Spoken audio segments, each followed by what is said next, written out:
On today's ChurchTechCast Q&A, HDMI, wireless monitors, video hum, and more.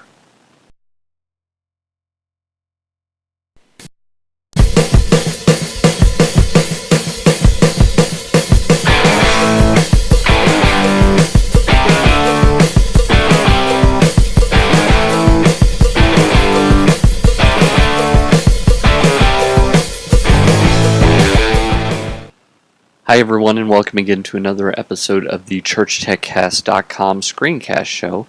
My name is Paul Allen Clifford and I'm your host, and I'd love to answer your questions. So head on over to trinitydigitalmedia.com/contact. You can just leave it right there, that's fine. But let's say that you're more of an email person. No problem, I've got you covered. Paul at trinitydigitalmedia.com will get you in touch with me. You can also drop me a line, or that is dropping me a line. You can also leave me a message on my toll-free voicemail number. That's 1-877-POD-ECHO, 1-877-763-3246, 1-877-POD-ECHO. Or you might guess, since I did literally write the book on Twitter for churches, that I have an active Twitter account. You're right. No fooling you. I can tell you're smart. So my Twitter handle is Paul Allen Cliff, PaulAllenclif. If you're having a hard time remembering that, there are no E's in that name, and it's the shortest possible way to spell those three names. So there's only one F in Cliff, and it's A-L-A-N instead of A-L-L-E-N, which is an alternate spelling that for some reason my parents did not like. So let me do one thing and then we'll get going. I want to thank those of you who are supporting the show by heading over to patreon.com/PaulAllenCliff. Over at patreon.com, you can support any number of artists in their endeavors, and I just happen to be one of them. So it could be that there's someone else that you also want to support. That's fine too. So for as little as $1 a month in my case, although some people are doing it by shows, I've just decided to do it by month because I do a lot of shows. I do like 20 shows a month at least. Quite often 21 or 22, so that could get expensive. For as little as $1 a month, you can help make this and the other shows at the ChurchTechCast.com network possible. Now, if you're listening to the audio, you might be thinking, Patreon, how do I... Okay, Patreon as in Nancy, .com/Paul Allen Cliff, same as my Twitter handle, PaulAllenclif. Head over there, and for $5 or more, you actually get a little gift that I've set aside for you, and so that might be helpful to you as well. So we've got not as many questions as we had last week, but we do have, I think, 5 questions if I'm reading correctly. I've got my eye on the chat room, so if you're watching live and you'd like to hop in and ask your question, feel free to do that as well.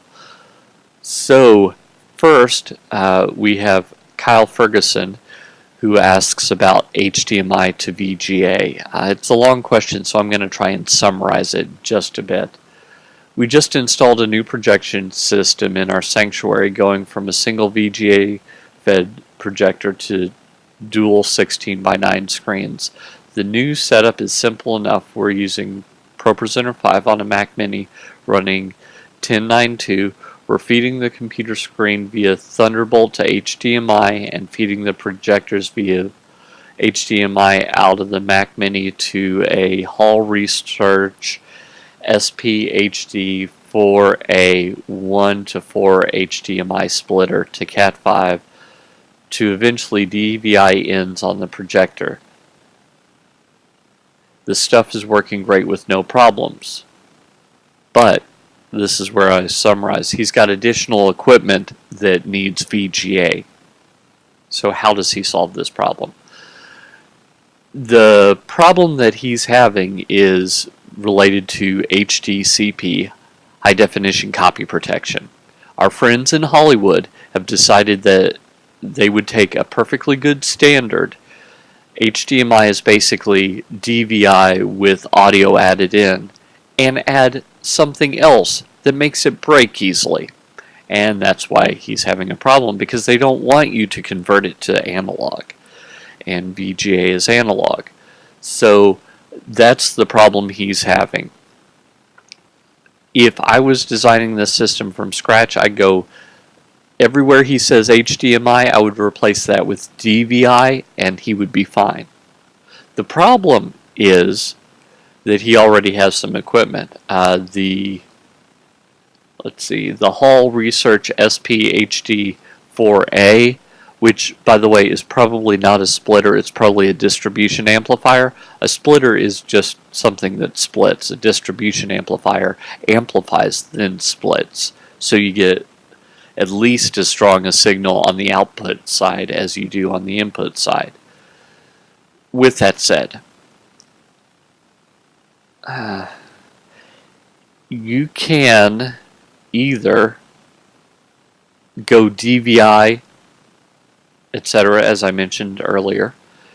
You can switch the receiving devices that need VGA to something else. If you can change them to DVI, you might be fine. It might even work to come out of the Mac Mini DVI, switch that to HDMI, and then go.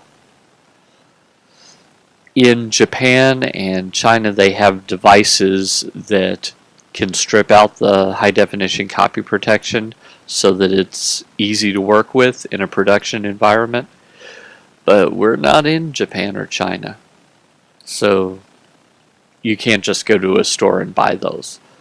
So I think probably if I were in his situation, I would replace the HDMI distribution amplifier with the DVI distribution amplifier. Come out of the Thunderbolt port with DVI and call it a day. That's probably your most economical solution. Barring one of these devices that you could only get in one of these other countries. Next, Maxwell's Mac on the church media community asks, okay, so to sum up, he's switching to ProPresenter 5. Good job. And what they have been doing is mirroring the projectors on a confidence monitor on the balcony or on the back wall, whatever. But the pastor would like confidence on stage. Well, they don't have any wires run. Problem number one, no cabling run. And so that's basically it. He's wondering if he could wirelessly use like an iPad. I suggest, now he doesn't say whether he's running a Mac or a PC with ProPresenter. Used to be the case that you could just assume Mac. If he's running a Mac with OS X Mavericks, it might be worth trying an Apple TV, even if he borrows one from someone in the congregation, because they're not super rare. If he borrows one, tries it, you should be able to get the Apple TV to show up to the Mac as if it is another display. If you do that, then you can do it. Otherwise, probably the most economical solution is to get a USB to VGA or DVI adapter, go out of that into some balun that balance and unbalance the signal, BALUN, and then go Cat5, not network, Cat5 outside of the network, just using the Cat5 or Cat5e or Cat6, whatever it calls for, whatever the balun specs, to use that as a dumb pipe to get the signal to the TVs, then to use distribution amplifiers, maybe a 1 in, 2 out to split it. I think that's what I would recommend. and that's not a super expensive thing. A few $100s. I don't know how much you have to spend, but if it works, the cheaper way is to use the Apple TV. If it works. If it doesn't work, a reliable solution is what I just said. Reading some of the comments, it looks like some other people tried to use the iOS app on either an iPod Touch or an iPad and got mixed results. That makes sense to me. So I think I would use the iOS app kind of as a backup, not as a this is what I'm planning on using. Okay. CLC Tech, again on churchmedia.net. And again, I'm going to summarize. They've been going too many DV camcorders into a Videonics switcher and then into a DVD recorder. Then ripping the DVD and editing that. So he wants to know, can we first bypass the DVD recorder? Secondly, what's the inexpensive way to go to a professional, not professional, HD solution? Okay, if it were me, what I would do is I would switch to like a Vixia camcorder. That's what they use over at Twit. So get a couple of Canon Vixias, come out of those HDMI. I know I hate HDMI, but follow me on this. Come out HDMI, get an HDMI to SDI converter for each camera, convert that to SDI, and then you can run it all day over coax to like a Blackmagic ATEM box. That's fine. There was some suggestion of the new Blackmagic Studio cameras. Not sold on them yet. They might be okay in your situation. In ours, we need a bigger lens, and if they only had a larger sensor where the anyway, so I'm not convinced that the Blackmagic Studio cameras are the way to go. I wish they were, but I'm just not convinced of it. So I think that's what I would recommend is Canon Vixia to HDMI to SDI, coax to an Blackmagic ATEM switcher, ATEM, Television Studio I think is the model, and then come out of that. And if I'm understanding correctly, I've only used this switcher one time on a freelance gig, but if I'm right that it will come out of the ATEM switcher over USB 2 as basically a well, the computer would see it as a webcam. If that's the case, then it's easy. There are a lot of utilities that will record video from a webcam. If you're on a Mac, QuickTime, no problem. So if that piece of the puzzle is true, then just record directly to your Mac using that, or to a PC using that as a solution. Either of those are acceptable. So I think he says the cable runs are 75, 50, and 50 feet. Yeah, I wouldn't try HDMI over that distance because the HDMI people think 30 feet is a long cable run. So you're not going to stretch that. In fact, sometimes you can only go shorter.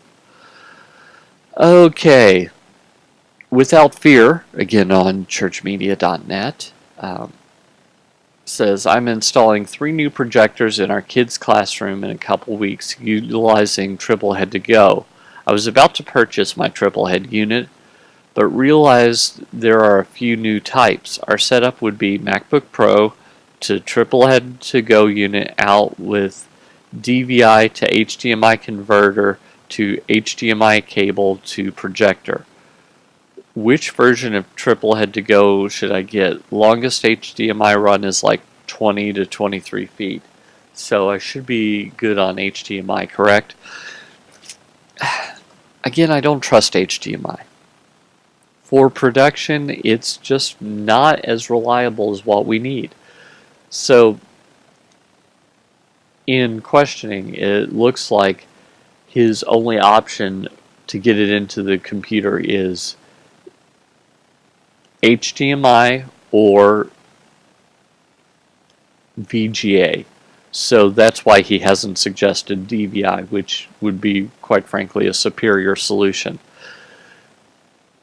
You might consider keeping everything DVI up until right where you get to the projector, and at the projector swapping from DVI to HDMI. I think you're going to get better results. I know in essence it's the same thing because it's all digital, but the DVI spec has longer cable runs, so that makes me feel better. And if it's DVI at the point of origin, which looks like you have, then you're not going to have as big an issue with HDCP as one of the earlier questions. So that's what I would suggest.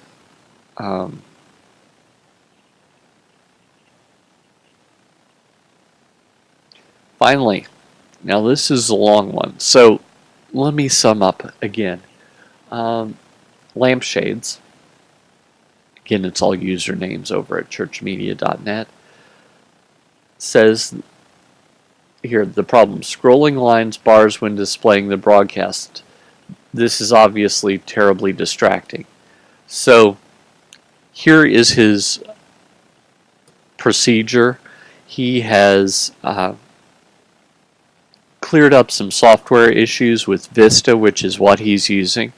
Sorry about that, but you know.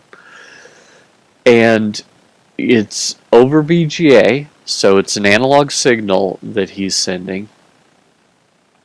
And when he connects his laptop, everything's beautiful. But this computer, when he connects the computer in the booth, which sounds like a desktop computer to me, when he connects to that, then he gets these bars. He's thinking it's all kinds of stuff. It could be dirty power.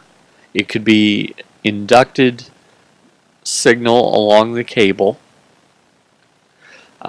causing that. But what I think it is I think he's got a ground loop.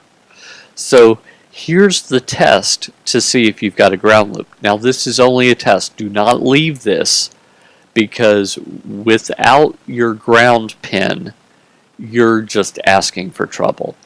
A ground pin will a lot of times prevent damage when bad things happen.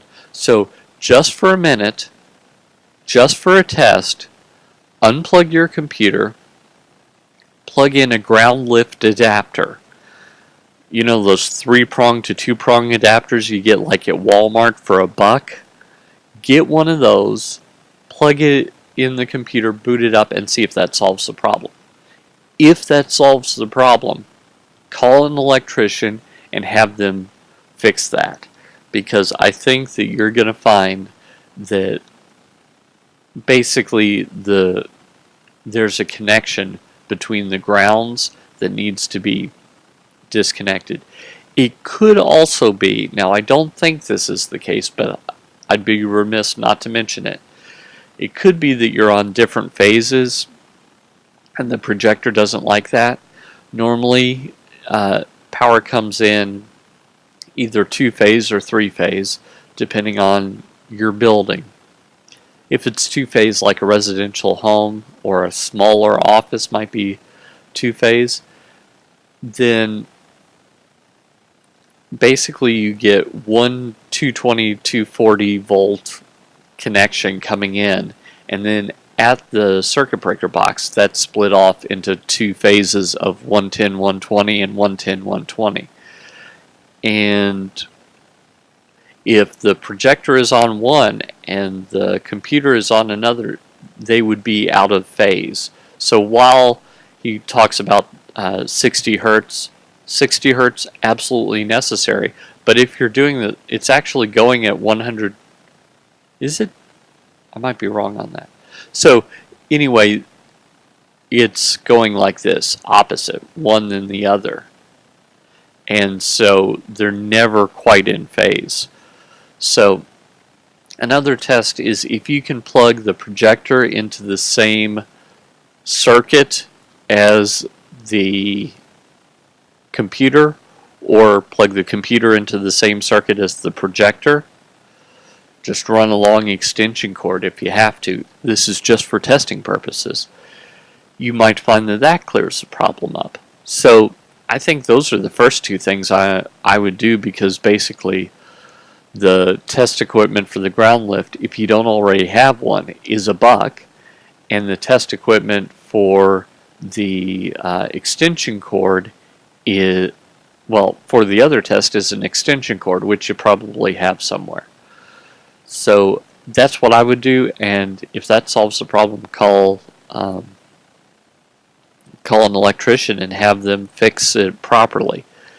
It could also be the case that you've got dirty power, and what I mean by that is in the power lines, since they're long pieces of metal, they can induct electromagnetic interference, and for most applications you don't know that it's there. So when you're running your vacuum cleaner, don't know it's there. When you're running your refrigerator, don't know it's there. But you will see it on a display a lot of times. So you can clean that up. It might be worth trying a UPS as a solution. There are also filters that you can get to filter out this electromagnetic interference. But I would try the ground loop thing first. So, how about you? Do you have any questions or comments that you'd like to leave for the show?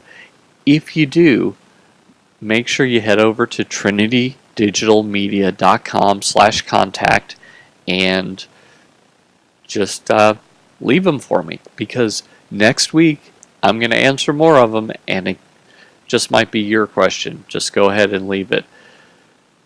Don't forget to head over to patreon.com/PaulAllenCliff, patreon.com/Paul, PAULALANCLIF, to support the show. And until next week, or Monday, when I have the Tech Help for Churches show, go out and change eternity. This is Paul Allen Clifford with TrinityDigitalMedia.com.